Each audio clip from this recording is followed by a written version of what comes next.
justiça militar?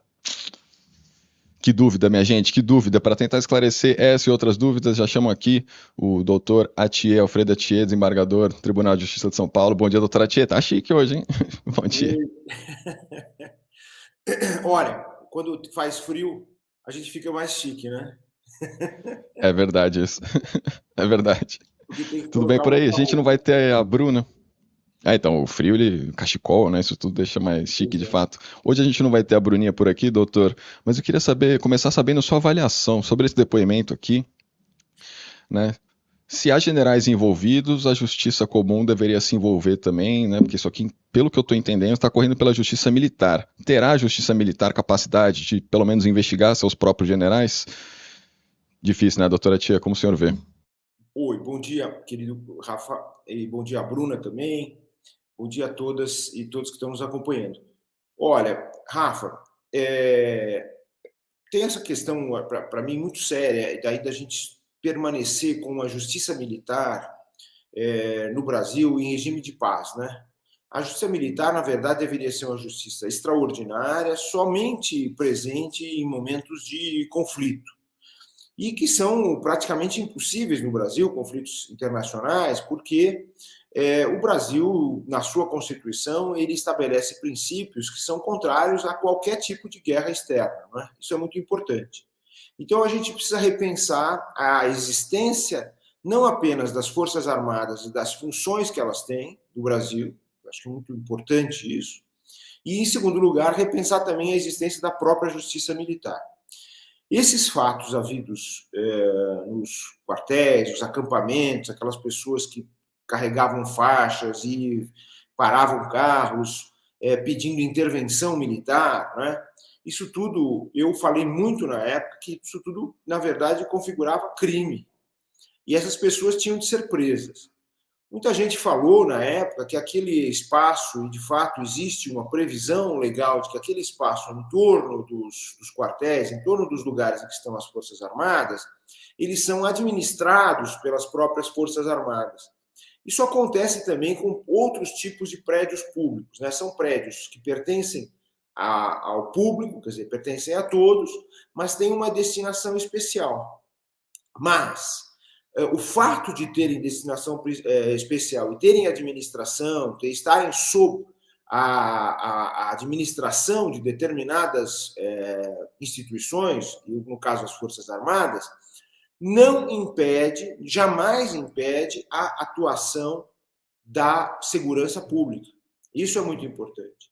Então, houve isso, quer dizer, isso foi muito falado, inclusive, quer dizer, então já os acampamentos já eram criminosos e já mereciam punição, e depois houve a eclosão, né, no dia 8 de janeiro, aquela coisa absurda, né?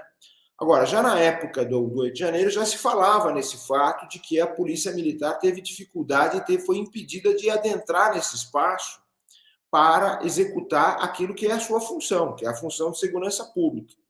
Então, isso é extremamente sério. As pessoas que foram responsáveis por esses obstáculos têm de ser punidas. Mas não basta a punição pela justiça militar, não é? Nós temos a justiça militar, mas isso não basta. Eles também têm que ser punidos pela justiça penal, a justiça penal civil, a justiça penal comum. Eles precisam ser punidos, não é? Quer dizer, a justiça militar praticamente a gente chama de justiça no Brasil muitas coisas que na verdade não têm figuração de justiça, não é? Mas a justiça militar também tem que punir, que está prevista. Mas, de qualquer forma, Rafa, a gente tem que restaurar a ideia de que a justiça é uma instituição civil, é uma instituição do Estado importante, mas que está voltada para a proteção da própria sociedade. A gente precisa repensar isso é muito sério, é muito grave o que aconteceu, e essas pessoas têm, de fato, de ser punidas, têm de ser processadas e têm de ser punidas. Apenas punição pela justiça militar ou apenas processo na justiça militar não basta, né? Nós estamos diante de uma situação que a gente tem que tomar atitudes muito sérias relativamente a esse repensamento do lugar das Forças Armadas, né?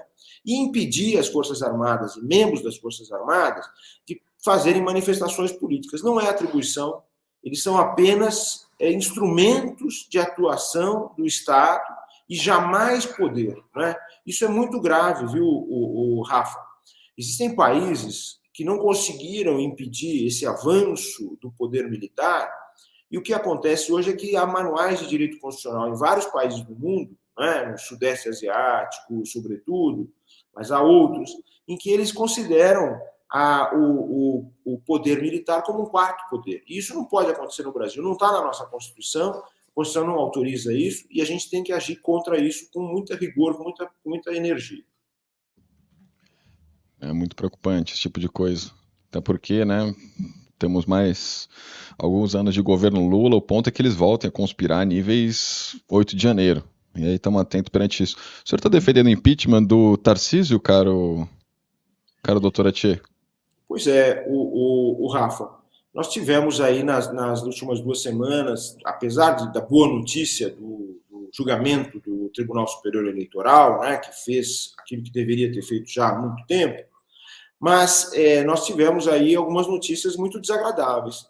E uma das notícias mais graves foi essa da sanção do governador de São Paulo, dessa determinação, né, proposta por um deputado estadual, de dar o nome de uma pessoa, um membro do Exército já falecido, que fez parte, foi um dos expoentes da repressão militar durante o regime de exceção, durante a ditadura civil-militar no Brasil, de 64 a 86.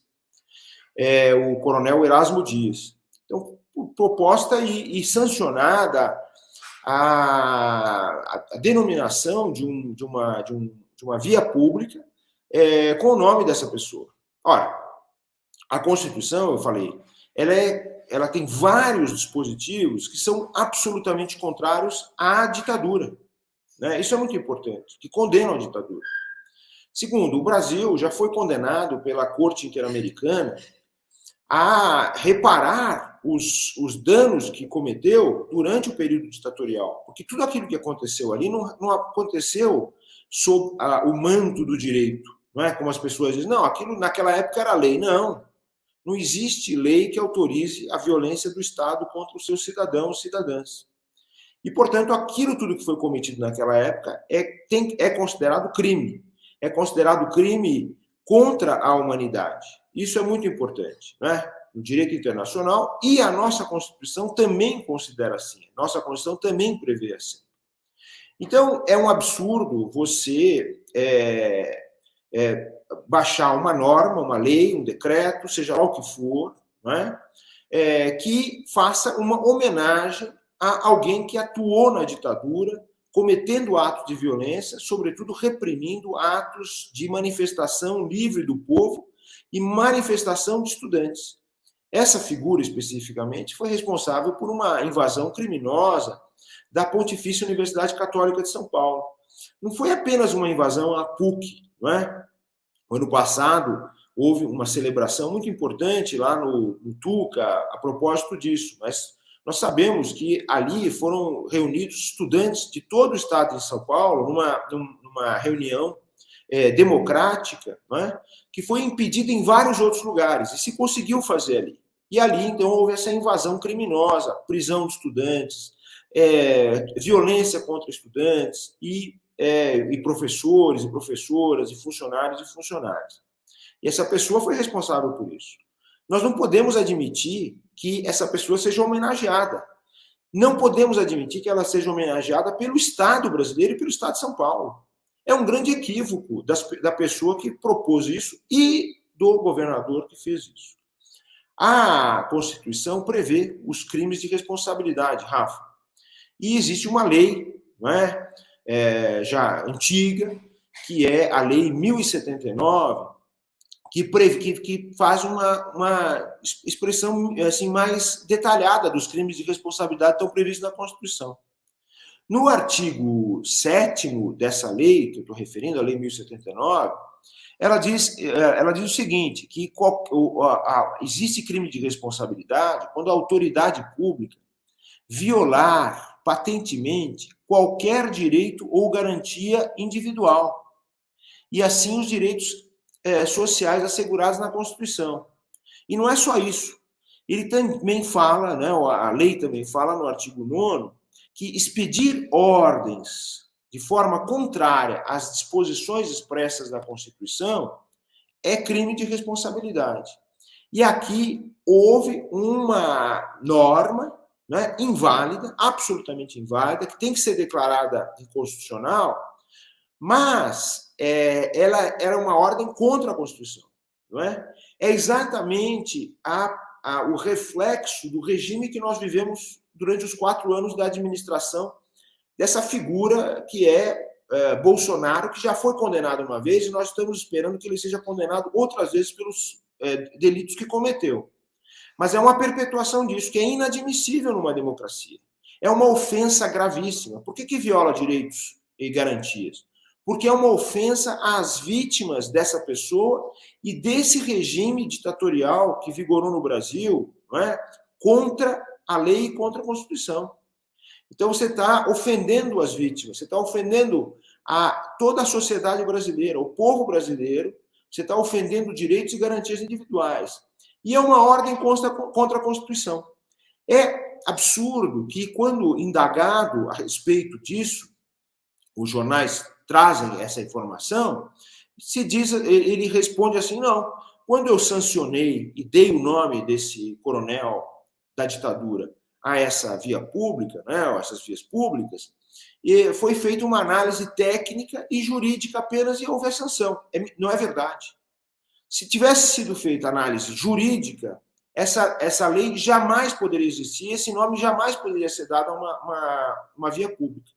É uma grande ofensa a todos nós. Não foi feita análise jurídica nenhuma, porque a Constituição proíbe que se faça uma celebração desse tipo, uma homenagem desse tipo.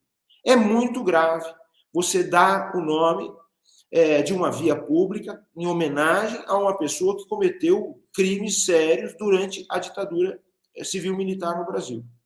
Então é por isso que nós não podemos agora, a sociedade não pode mais permitir que isso vá num crescendo, como aconteceu no caso de Jair Bolsonaro, que durante o tempo que foi deputado, disse impropriedades e cometeu ofensas graves contra todos nós. Não é? Ele chegou a celebrar um torturador, um líder torturador da ditadura.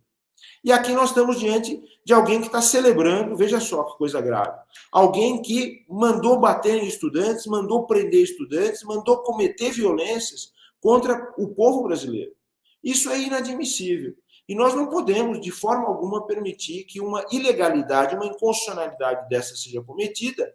E quem comete uma ilegalidade e inconstitucionalidade no exercício do poder público tem de ser punido.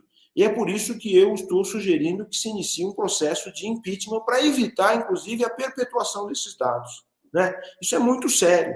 Isso não diz respeito a achar que a pessoa é simpática, não é simpática, ser favorável ou não ser favorável, não é questão partidária. Isso é uma questão constitucional. Nós temos que defender o regime constitucional brasileiro. Isso não pode acontecer mais no Brasil. É curioso que com a história daquela estação que ia chamar Paulo Freire e mudaram para Fernão Dias, agora, se não me engano, a justiça barrou, né? E voltou, ele também deu desculpas assim muito esfarrapadas, falou de uma pesquisa que pegou pouquíssimas pessoas da região ali e jogou o Fernão Dias porque eles queriam. Isso demonstra uma índole incorreta. Demonstra uma índole incorreta, né? De alguém que se faz governador de um estado, não é? Recém-chegado ao estado de São Paulo, não é mesmo? Tem um endereço lá no Vale do Paraíba, quer dizer, qual é a convivência que ele tem aqui no estado de São Paulo? E para ser um pouco conservador até, para dar um esclarecimento, essas pessoas que propõem esses absurdos jurídicos, que têm que ser punidas por isso, não podem se esquecer que São Paulo é o estado que é considerado o berço da República. Foi aqui que houve a Convenção Republicana. Então, como é que você admite que uma pessoa venha a propor, a autoridade pública venha a propor um ato antirrepublicano? Isso é absurdo, não é? De todos os pontos de vista. De todos os pontos de vista. Quer dizer, não é questão de ser conservador, democrata ou liberal, seja lá o que for, socialista, não é nada disso. Partido tal, partido qual. Não. É uma questão simples e clara. A Constituição tem de ser cumprida por todos, sobretudo por quem exerce a autoridade. Se a autoridade não cumpre a Constituição, não é uma brincadeira. Tem de ser punida. Tem de ser punida como? Crime de responsabilidade. E é isso que eu estou referindo aqui com toda clareza. Eu estou 100% de acordo. Pelo menos na letra fria da lei, sim, que é crime de responsabilidade, como o senhor coloca essa mera alteração. Aí para pontuar, né, o viaduto é o da rodovia Manilha-Gobi, fica em Paraguaçu Paulista, no interior de São Paulo, e esse que passaria a se chama, passará, né, já está o projeto aprovado e sancionado pelo Tarcísio, vai ter esse nome de deputado Erasmo Dias, um dos expoentes golpistas e extremistas da ditadura militar do Brasil. Aliás, o deputado estadual que foi o autor da lei, Frederico Dávila, é conhecido também por suas posturas altamente radicalizadas, é uma coisa impressionante. Aí Tarcísio, né, que tanta gente ainda o vê como moderado, tá aí, seguindo uma linha muito próxima do seu ex-patrão.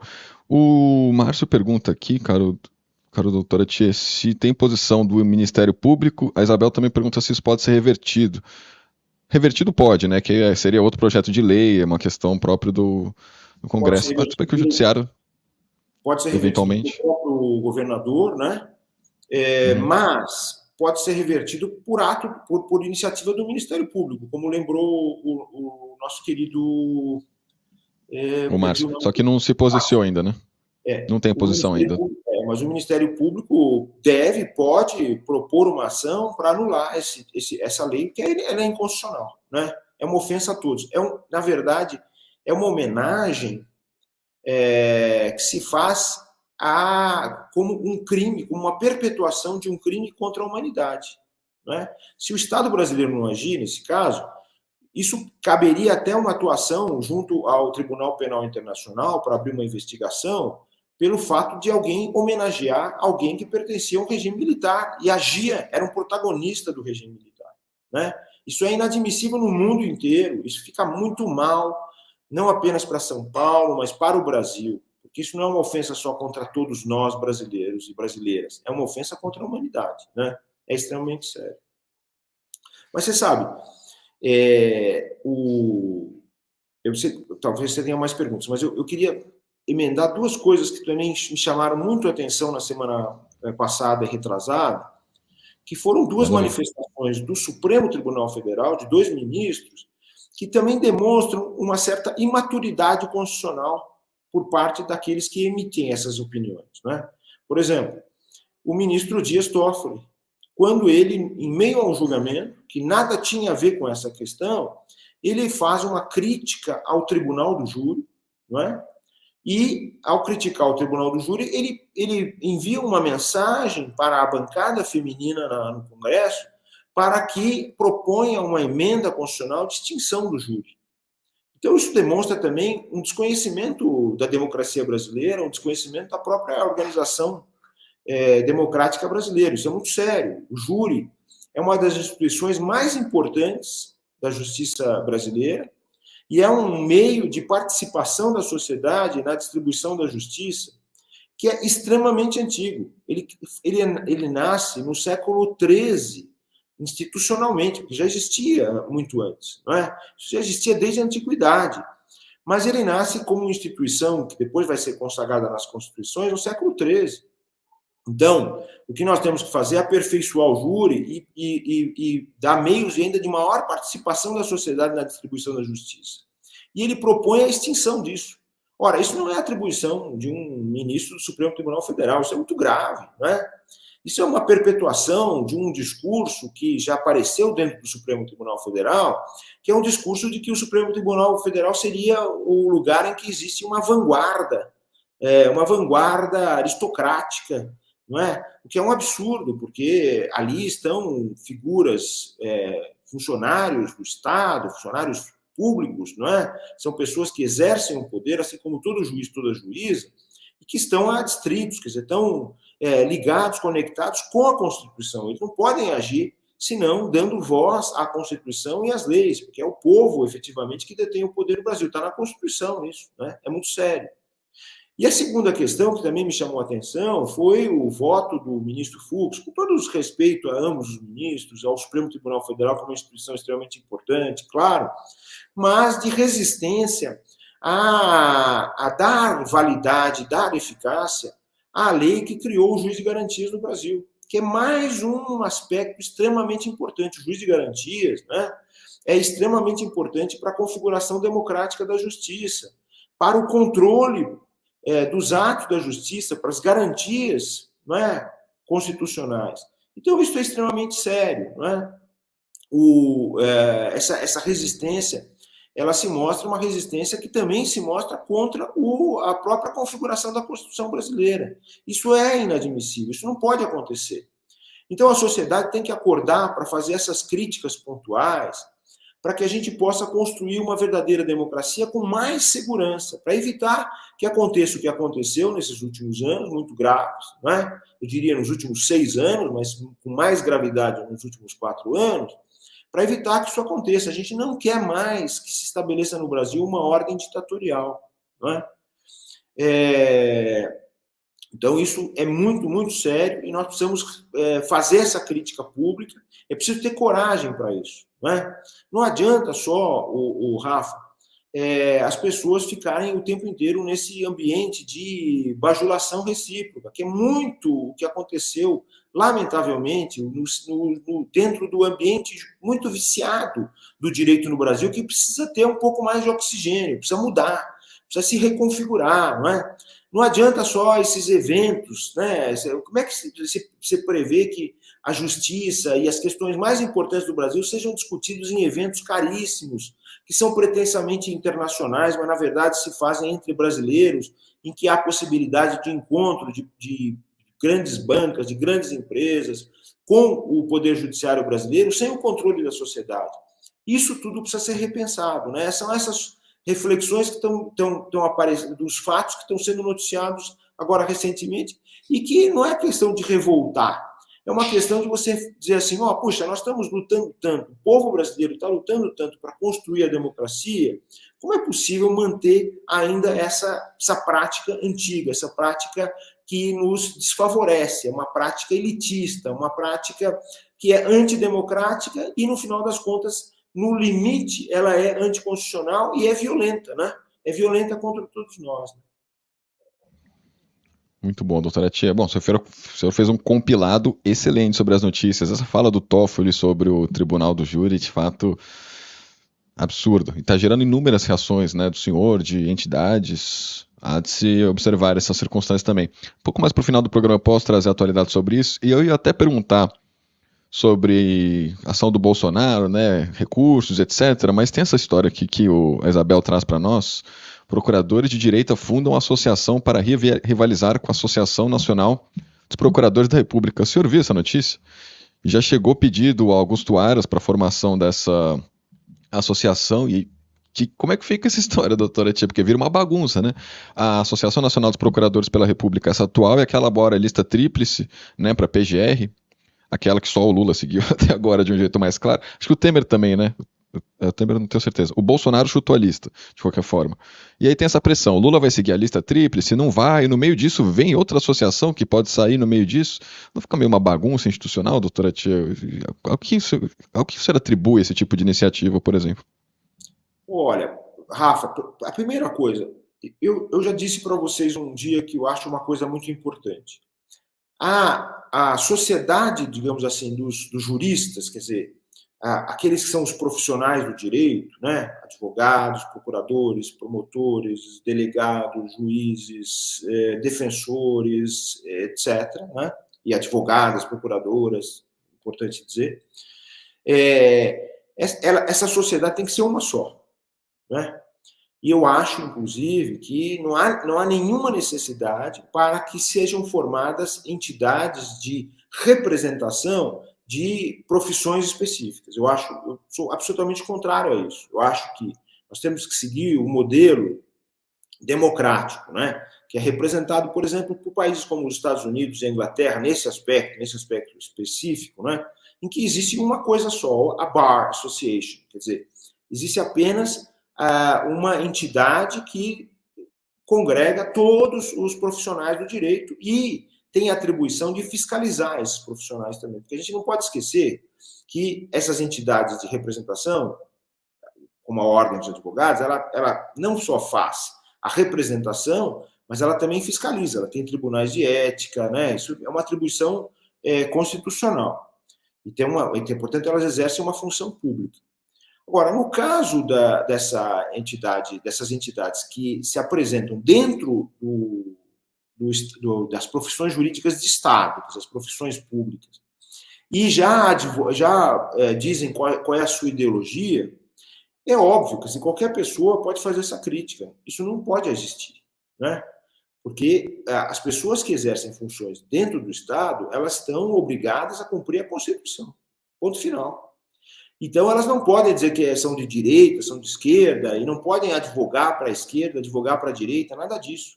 Elas são entidades que têm representação de pessoas que pertencem a essas profissões, e essas pessoas dessas profissões estão obrigadas a cumprir a Constituição e a lei. Ponto final, não é nada mais do que isso. Então, também se pode pensar, mas que tipo de interesse, então, haveria representação?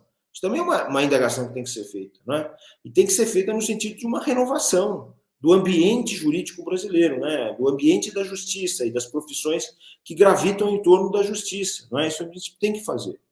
Então, bom, agora, e por outro lado, agora só para completar a questão, é importante dizer o seguinte, que a Constituição não prevê a formação de lista tríplice. Ela prevê que o presidente da República ele vai escolher um procurador para exercer a função de procurador-geral da República. Então, não há necessidade da lista tríplice. Então, não há, teoricamente, constitucionalmente, não há necessidade de obedecer essa lista. Essa é uma questão que também precisa ser repensada. Por que precisa ser repensada? Porque uma das funções do procurador, da procuradora-geral da República, é exatamente a fiscalização dos atos de governo, né? Então, a gente tem que repensar essa ideia de como configurar uma verdadeira indicação e nomeação de um procurador que vá fazer esse controle e não fique adstrito ou não fique ligado àquele que o nomeia, né? Nós vivemos isso agora recentemente. O que nós vivemos? Nós vivemos a formação de um grande obstáculo para que a sociedade tivesse a atuação do Ministério Público, não é? Assim como também da Câmara dos Deputados, para ações contra o ex-governante que cometia vários atos ilícitos, não é? Foram apurados, por exemplo, numa CPI, só para dar um exemplo. E isso tudo ficou barrado o tempo inteiro, né? Houve até um parecer que dizia que máscara não era tão... não estava provado que máscara protegia, né? E um parecer dado na Procuradoria-Geral da República. Isso me parece uma coisa que não é da essência, efetivamente, desse órgão que é extremamente importante, que é o Ministério Público, né? E dentro do âmbito federal, o Ministério Público se chama Procuradoria-Geral da República, não é o Ministério Público Federal. Nos estados, é a Procuradoria-Geral da Justiça, que são as denominações do Ministério Público. Então, nós precisamos repensar isso tudo. E uma nova associação, para quê? Uma nova associação, né? Para que tantas? Parece uma coisa assim, um pouco fictícia, a gente ir construindo barreiras, cada vez maiores barreiras, por essas entidades, àquilo que é essencial à democracia e à Constituição brasileira, que é o povo efetivamente exercer o poder e o controle, quer dizer, a fiscalização sobre todas essas atividades. A gente precisa restaurar, na verdade, a ideia do controle externo. É essa que nós precisamos lutar para que seja efetivamente implantada no Brasil. Estou muito de acordo, doutora Tia. Aliás, fala-se muito pouco sobre essas disputas internas dentro da PGR, mas elas são importantes. E aí, das poucas notícias que eu já vi, fala-se muito ali de lavajatistas contra um pessoal do Aras, que não é o pessoal do pró-PT, viu, gente? Só para deixar claro. Lavajatistas e Aras, uma coisa meio curiosa, mas muito sombria essa política interna da PGR. Vale a pena dar uma olhada mais a fundo, inclusive aqui puxa a responsabilidade para a imprensa, no caso, né? Mas excelente, doutora Tia, muito boa entrevista, né? Vamos ver como é que fica essa história do Tarcísio, principalmente, que tanto avança, né, no campo ali do bolsonarismo ainda, apesar de pousar de moderado, repito, e a história dos militares também me deixa, assim, especialmente intrigado. Há de se falar ainda de inelegibilidade, mas essa semana, com certeza, a gente vai conversar de novo, doutora Tia. Então agradeço enormemente a entrevista e, bom, até o próximo dia que a gente conversa aqui pelo Despertador. Obrigado, Rafa. Continue o belo trabalho que vocês estão fazendo. Um beijo especial para a Bruna e para todas e todos que nos acompanharam aí. Abraço. Valeu, doutora Tia. Um ótimo dia, boa semana e bom julho para nós, né? Que aqui começou o frio, começou o inverno, começaram as férias escolares. Muita